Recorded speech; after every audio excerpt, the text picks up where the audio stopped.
So I hope कि जैसे जैसे एग्जाम पास में आ रहा होगा तुम खुद को और चीज़ों को दोनों को समेटने की कोशिश कर रहे होगे।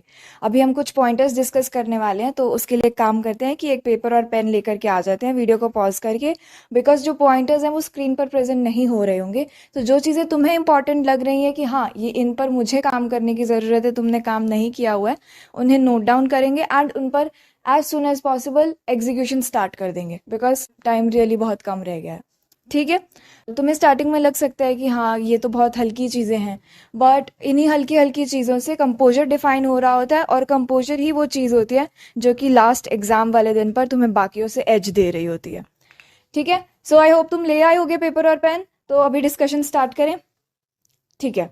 सो पहला point is related to diet, कि अभी से ही, क्योंकि 2 ही दिन रह गए हैं, तो अभी से ही तुम्हें अपनी डाइट को बहुत कॉन्शियसली ऑप्टिमाइज करना होगा कि लाइट रखें डाइट और न्यूट्रिशियस रखने की कोशिश करें। ऐसा नहीं है कि एग्जाम के एक दिन पहले कि हाँ खुद को रिलैक्स करना है के चक्कर में फास्ट फूड खा रहे हो, छोले भटूरे समोसा चाट, ये सब चीज़ें नहीं करनी है। ठीक है। ब्रेकफास्ट उसी टाइम पर करना है जिस टाइम पर एग्जाम वाले दिन कर रहे होंगे, और वैसे ही करना है जो चीज़ें उस दिन खा रहे होंगे। ब्रेक वाली चीज़ों में भी सिमिलरली वैसे होना चाहिए, जो लंच वाला टाइम है वो ब्रेक वाले टाइम में शिफ्ट करना है। एंड उस टाइम पर, क्योंकि गर्मी का टाइम है, तो जनरली हम क्या कर रहे होते हैं कि दूध दही या लस्सी छाछ ये सब चीज़ें पी रहे होते हैं। वो नो डाउट ठंडी होती हैं, उनकी तासीर ठंडी होती है, बट वो चीज़ें स्लीपी फील करवाती है, बॉडी को टायर्ड फील करवा सकते हैं। तो एग्ज़ाम के टाइम पर तुम्हें स्लीपीनेस या डिजीनेस फील हो सकती है, तो वो चीज़ें अवॉइड करनी है, अभी कंप्लीटली अवॉइड करनी है। सेकेंड चीज़ is related to water intake. तुम्हारा वाटर इनटेक कितना है? इफ़ इट इज़ लाइक कि 1.5 लीटर या 2 लीटर, तो उसको बढ़ाना है और कोशिश करो कि 3.5 तक ले जाने की कोशिश करो। कि इन द सेंस, क्योंकि गर्मी का मौसम है, तो इट इज़ वेरी इंपॉर्टेंट कि तुम्हारे अंदर जो बॉडी में वाटर का लेवल है वो मेंटेन रहे। तो इसलिए वाटर वाली चीज़ों को सही करना है, और जितना तुम पी रहे हो उससे थोड़ा सा ज़्यादा पीने की ही कोशिश करो। That is only going to help you. ठीक है। थर्ड चीज़ इज़ कि अपनी डाइट में फ्रूट्स के इनटेक बढ़ा दो। फ्रूट्स भी कैसे? फ्रूट्स जो कि बेसिकली वाटरी फ्रूट्स होते हैं, जैसे फॉर एग्जांपल क्यूकम्बर, वाटरमेलन, वैसे मस्क मेलन, ऐसी चीज़ें। तो वो वाटर इनटेक भी साथ में बैलेंस कर रही होगी एंड तुम्हें ठंडा भी फील करवा रही होंगी वो चीज़ें। एंड जैसे मैंगो जैसे फ्रूट्स होते हैं, वो अगेन तुम्हें गर्मी कर सकते हैं, तो उन्हें अवॉइड करने की कोशिश करनी है। ठीक है। अभी 2 पॉइंट्स हमने डिस्कस किए, एक डाइट रिलेटेड और एक वाटर रिलेटेड। इसके रिगार्डिंग कुछ भी डाउट हो तो कमेंट सेक्शन में डाल देना बेझिझक। ठीक है। तीसरा पॉइंट इज़ कि क्योंकि अभी थोड़ा ही टाइम रह गया है, तो हो सकता है कि तुम्हें एंक्शसनेस फील हो रही हो, नर्वसनेस फील हो रही हो, थोड़ा सा डर वाली हो चीज़, थोड़ा एक्साइटमेंट फील हो रही हो।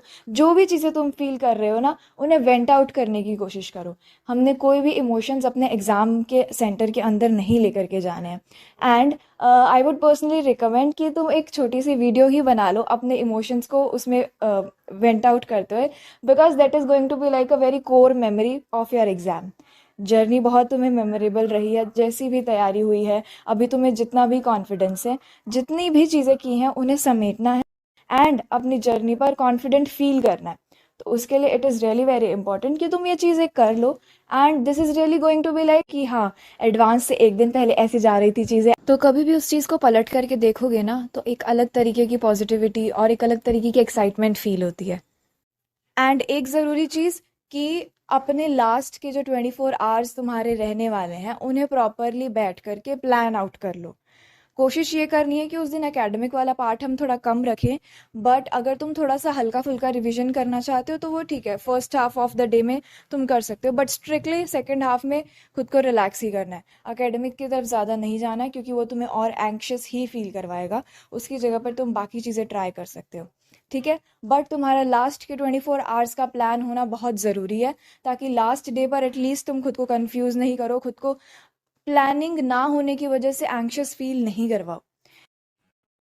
तुम चाहे 1 महीने से सीरियसली तैयारी कर रही हो, या 2 महीने से, या 3 महीने से, या इवन 2 साल से, ये नहीं होना चाहिए कि लास्ट 2 दिन में की हुई कोई भी गलती तुम्हारी पूरी मेहनत पर भारी पड़ रही हो। इसलिए खुद को काम रखना है, कंपोज रखना है, खुद को हर तरह के एंजाइटी और नेगेटिव फीलिंग से बचा के रखना है, जिसमें से एक एग्जॉस्टिव फैक्टर ट्रैवलिंग भी हो सकता है। अगर तुम्हारा सेंटर बहुत ज्यादा दूर है और तुम्हें लगता है कि ये वाली चीज सुबह परेशान कर सकती है, तो एक दिन पहले ही चले जाओ ताकि थोड़ा सा रेस्ट कर सको। ये नहीं होना चाहिए कि हमारे पूरी की पूरी एनर्जी ट्रैवलिंग में ही बर्बाद हो जा रही है और उसके बाद हम कुछ कर ही नहीं पा रहे। चीजें बहुत केओटिक हो सकती है, तो इसको बिल्कुल भी इग्नोर मत करना।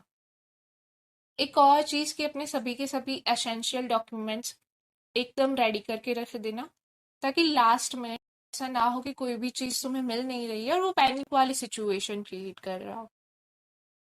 उसके अलावा सबसे ज्यादा इम्पोर्टेंट चीज नींद, जिस पर हम पहले भी डिस्कस कर चुके हैं। स्टिल मोस्टली लोग इसी में लैग कर जाता है।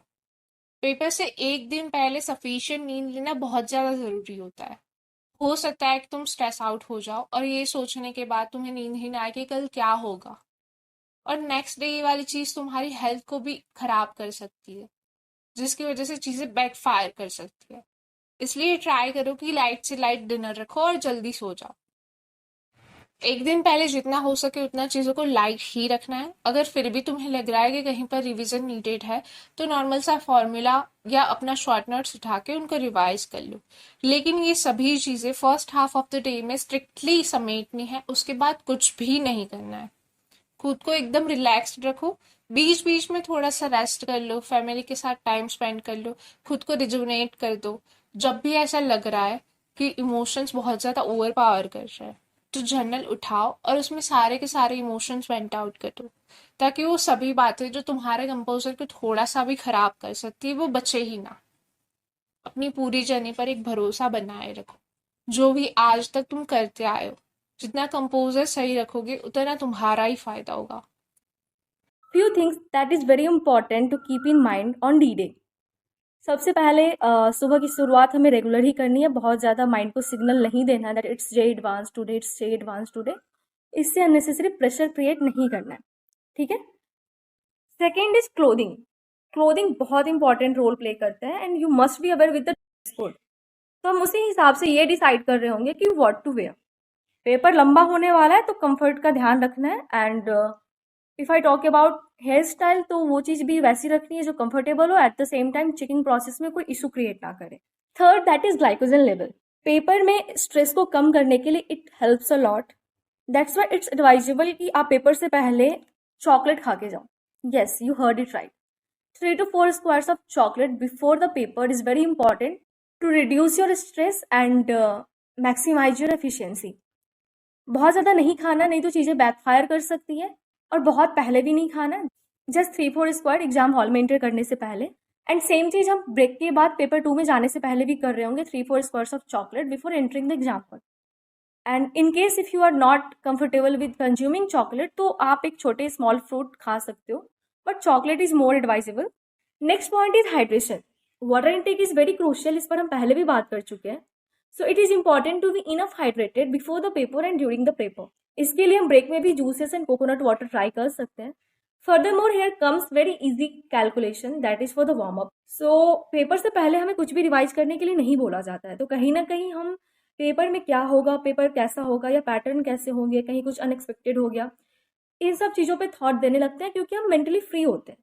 और इससे होता क्या है कि अननेसेसरी पेपर का स्ट्रेस और प्रेशर बिल्ड हो रहा होता है, तो फिर एंजाइटी तो होनी ही है। So to avoid this situation we can try easy mathematical calculation, जो हम सिंपली माइंड में कर सकते हैं। पेन पेपर उठाने की कोई ज़रूरत नहीं है। It will also help you in gaining the flow state for solving in paper. So travelling के टाइम पर या सेंटर पर कंप्यूटर स्क्रीन के सामने जस्ट बिफोर द पेपर हम इस चीज़ को प्रैक्टिस कर सकते हैं। इससे हम सॉल्विंग के लिए भी एक मोमेंटम गेन कर रहे होंगे, एंड हमारा स्ट्रेस भी कम हो रहा होगा, तो it's very beneficial. Now it's very important कि what to do in the break between paper 1 and paper 2। तो listen, it's very crucial point, and हम ब्रेक में क्या कर रहे हैं वो पेपर 2 के लिए बहुत ही डिसाइडिंग फैक्टर होता है। सो कुछ चीज़ें हैं जो हमें ध्यान में रखनी है। पहली बात, लाइट एंड न्यूट्रिशियस लंच। कुछ भी हैवी एंड अनयूजुअल नहीं खाना है। कोई हैवी एंड अनयूजुअल ड्रिंक नहीं लेनी है, लाइक मिल्क शेक और बटर मिल्क, जो आपको ऐसा फील करा सकता है कि आप बहुत ज़्यादा हैवी फील करो या नींद ला सकता है। तो इन चीज़ों को अवॉइड करनी है। दूसरी चीज़ ये कि no discussion about how paper 1 went और how paper 2 will go with anyone, not even with your parents. उनसे पहले ही बात कर लो कि ब्रेक में हमें कोई नहीं पूछ रहा होगा कि पेपर कैसा गया। जो भी पूछना है पेपर के बाद हम डिस्कस कर लेंगे। नेक्स्ट, इट्स वेरी इंपॉर्टेंट कि सेंटर पे उन लोगों से दूर रहो जो पेपर की ओवरऑल एनालिसिस कर रहे होते हैं। ऐसे बहुत सारे ग्रुप एक्टिव होते हैं, third is like do not revise any concepts in between the break. कई बार ऐसा होता है कि हमें लगता है कि पेपर 1 में हम इन चीज़ों को लैग कर गए थे, अभी 5-10 मिनट गो थ्रू कर लेते सो दैट पेपर 2 में हेल्प हो जाए अगर वो चीज़ें आती हैं तो। इट्स बिग नो, प्लीज इन चीज़ों से बच जाओ, ये नहीं करना है। नेक्स्ट इज कि try to be isolated as much as you can. हो सकता है कि तुम पेपर 1 के इमोशंस को कैरी कर रहे हो, तो वहाँ पे खुद को संभालना बहुत इंपॉर्टेंट हो जाता है। So do self talk and try to make yourself light. Relaxation is very important क्योंकि हमें एनर्जी गेन करनी है फॉर पेपर 2। तो जो लोग पावर नैप से हैबिचुएटेड हो वो ट्राई कर लेंगे if they can. Again I am repeating कि अगर पावर नैप से हैबिचुएटेड हो तभी, अगर नहीं हो तो ये चीज़ें ट्राई नहीं करनी है। सिंपली लेस क्राउडेड जगह पर बैठ कर रेस्ट कर सकते हैं। It's very important on the D day कि हम कुछ भी ऐसा ट्राई नहीं कर रहे हैं जो हमारे लिए अनयूजुअल है। हम वही चीज़ ट्राई कर रहे होंगे जो हम पहले कर रहे हो। इसके अलावा try to avoid coffee in the break, क्योंकि कुछ लोगों की हैबिट होती है, बट आई वुड से कि अगर अवॉइड कर सकते हो तो कर लो, क्योंकि कॉफ़ी पीने के बाद जिस स्पीड से हमारी एनर्जी इंक्रीज करती है उतनी स्पीड से डाउनफॉल भी आता है। तो कई बार ऐसा हो सकता है कि पेपर 2 के बीच में ही तुम डिजीनेस फील करने लगो और तुम्हारी एनर्जी कम लगे। तो अगर तुम अवॉइड कर सकते हो तो avoid coffee in between the break. Now the last and very important thing that do not forget to carry your confidence. Confidence check is must. Composure and patience भी हमें साथ में लेके जाना है। एंड अगर कुछ भी ऊपर नीचे होता है ड्यूरिंग द पेपर, तो इस बात का भरोसा रखना कि तुमने बहुत अच्छी प्रिपरेशन की है, तुम इस चीज़ से डील कर लोगे। So wishing you all the very best. जो भी टाइम बचा है जी जान लगा के फर्स्ट डाल रहे हो।